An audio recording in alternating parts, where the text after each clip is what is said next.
नाशिकमधील त्र्यंबकेश्वर रस्त्यावर खड्डेच खड्डे पाहायला मिळतात। नागरिकांचा जीव मुठीत घेऊन प्रवास हा सुरू आहे। भाविक आणि नागरिकांमध्ये नाराजीचा सूर आता ऐकायला मिळतोय। खड्डे बुजवण्यासाठी आता मागणी केली जाते। त्र्यंबकेश्वर रस्त्यावर मोठमोठे खड्डे हे पडलेले पाहायला मिळतात।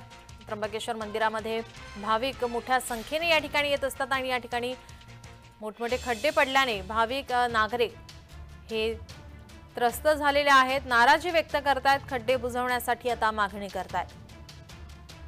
नाशिकच्या त्र्यंबकेश्वर रोडवर या ठिकाणी मोठमोठे खड्डे पडलेले आहेत। पावसानंतर आता पावसामुळे या रस्त्यांवर खड्ड्यांचं साम्राज्य पाहायला मिळतंय।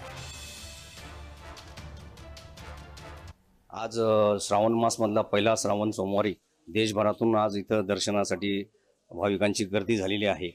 परंतु या सर्व भाविकांची दशा या रस्त्यांच्या खड्ड्यामुळे म्हणजे नाशिक टू मुंबई आणि नाशिक ते त्र्यंबकेश्वर अतिशय दुर्दशा झालेली आहे। सार्वजनिक बांधकाम विभाग आणि MSRDC यांनी जॉईंटली कोऑर्डिनेशन करून याच्यावर काही ठोस उपाय करणं अत्यंत गरजेचं आहे। कारण सर्व भाविकांची सुविधा करणं आपलं सर्वांचं आद्य कर्तव्य आहे, अशी माझी प्रांजळ इच्छा आहे।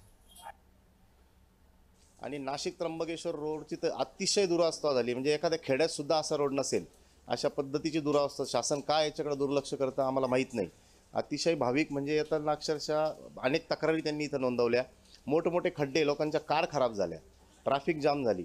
तर एवढ्या भर पावसामध्ये PWD विभागाने अतिशय काळजीपूर्वक ताबडतोब त्या खड्ड्यांचं काम सुरू करावं अशी त्यांना विनंती करतो। नाशिक त्र्यंबकेश्वर रस्त्यावर रस्त्याची काय परिस्थिती झालेली आहे याचा आढावा घेतलाय आमचे नाशिकचे प्रतिनिधी किरण गोटूर यांनी। पाहूया।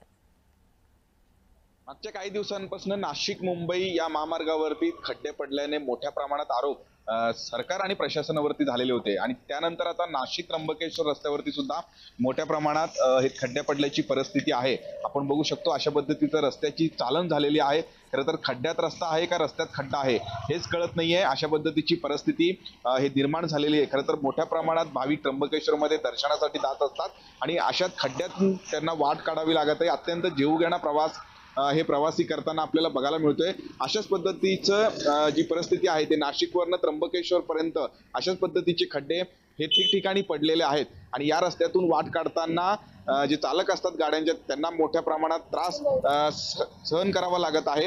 अशा पद्धतीची परिस्थिती आहे आणि विशेष करून श्रावण महिन्यामध्ये मोठ्या प्रमाणात भाविक त्र्यंबकेश्वरमध्ये जात असतात, त्यामुळे हे खड्डे लवकरात लवकर बुजवावे एक अशा पद्धतीची मागणी करण्यात आलेली आहे। त्यामुळे आता हे खड्डे कधी प्रशासन बुजवतंय हे पाहणं महत्त्वाचं असेल। किरण गोटूर, जय महाराष्ट्र न्यूज, नाशिक।